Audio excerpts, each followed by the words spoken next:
Ciao ragazzi, vi lascio un video dove ci sono 2 giri on board a Ceriano Laghetto.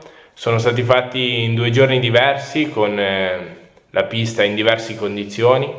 A guidare sono sempre io e la moto è sempre la stessa. Questo per farvi un po' capire la differenza che c'è in pista tra un giorno e l'altro e l'inutilità di confrontare i tempi in giornate diverse, in condizioni diverse.